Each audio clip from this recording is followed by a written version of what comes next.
È giusto adesso godersi questa vittoria e poi bisogna dedicarsi ad altro, bisogna riprogrammare, bisogna trovare altri stimoli, ritrovare dentro di sé nuove sfide e andare avanti. Guardare a nuove sfide, a nuovi obiettivi, con al collo un oro olimpico insperato per l'incredibile filotto che la nazionale femminile di pallavolo ha compiuto a Parigi, Lorenzo Bernardi e le emozioni del giorno dopo, a cominciare dal rientro all'aeroporto di Linate. Sì, straordinaria, c'era tantissima gente, ma penso che era quello che le ragazze si meritavano, perché piano piano ci stiamo rendendo conto che hanno scritto la storia della pallavolo italiana nel contesto internazionale.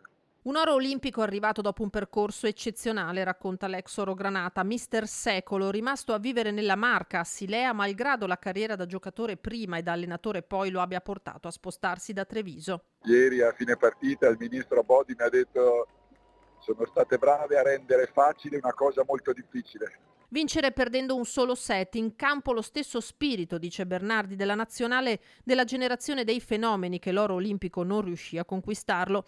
Ma Lollo non vuol sentir parlare di cerchi che si chiudono, di risarcimenti della storia. Quella finale persa ad Atlanta, dice, ha un valore suo che rimane intoccabile. Non è che ci sono tantissimi atleti al mondo che vincono le medaglie d'argento olimpiche.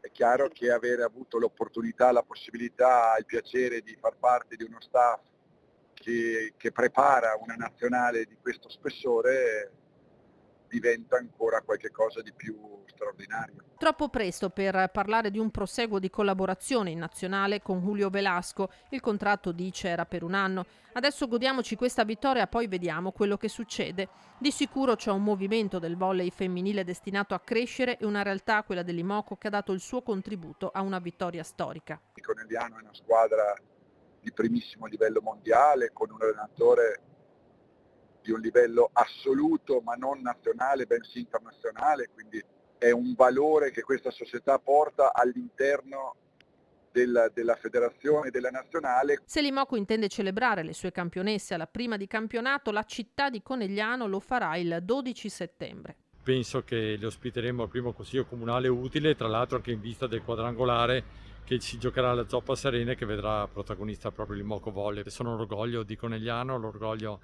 della nostra città e vi aspettiamo.